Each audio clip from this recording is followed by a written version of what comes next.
মুখে নরম হাসি, চোখে স্থির কোমলতা আর শৈলী ভাষায় স্বতঃস্ফূর্ত আত্মবিশ্বাস।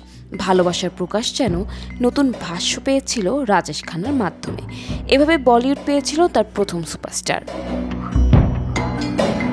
1942 সালের 29 ডিসেম্বর পাঞ্জাবের অমৃতসরে জন্ম নেন রাজেশ খান্না।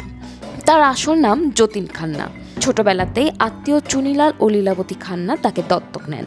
স্কুল জীবন থেকেই নাটকের মঞ্চে নিয়মিত অভিনয় করতেন তিনি। সেখান থেকেই উঠে আসে কাকা নামটি। 1965 সালে ফিল্মফেয়ার ট্যালেন্ট হান্ট জিতে তার জীবনের মোড় ঘুরে যায়। পরের বছর মুক্তি পায় তার প্রথম ছবি আখিরি খাত। তবে 1969 সালের আরাধনাই তাকে পৌঁছে দেয় ইতিহাসে। কিশোর কুমারের কণ্ঠ আর ডি বর্মনের সুর আর রাজেশ খান্নার রোম্যান্টিক উপস্থিতি সব মিলিয়ে জন্ম নেয় বলিউডের প্রথম সুপারস্টার। আরাধনার পর টানা 16টি সুপারহিট ছবির মাধ্যমে দর্শক মাতান তিনি, যা আজও অপ্রতিদ্বন্দ্বী।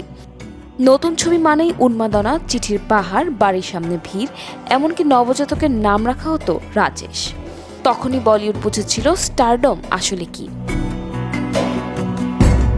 পর্দার বাইরে তার জীবনও ছিল নাটকীয়। অঞ্জু মহেন্দ্রর সঙ্গে দীর্ঘ সম্পর্কের পর ডিম্পল কাপাডিয়াকে বিয়ে করেন তিনি। তবে সেই সংসার সুখের হয়নি। টিনা মুনিমের সঙ্গে ঘনিষ্ঠতা ও মুমতাজের সঙ্গে পর্দায় রসায়নও ছিল আলোচনায়। সমালোচকদের মতে পতনের পেছনে দায় ছিল তার নিজের আচরণও। দেরিতে সেটে আসা অনিয়ম ও খামখেয়ালিপনা ধীরে ধীরে তাকে প্রযোজকদের কাছে ঝুঁকিপূর্ণ করে তোলে। একসময় তিনি নিজেই বলেছিলেন, আমি কেরানি নই, আমি সুপারস্টার।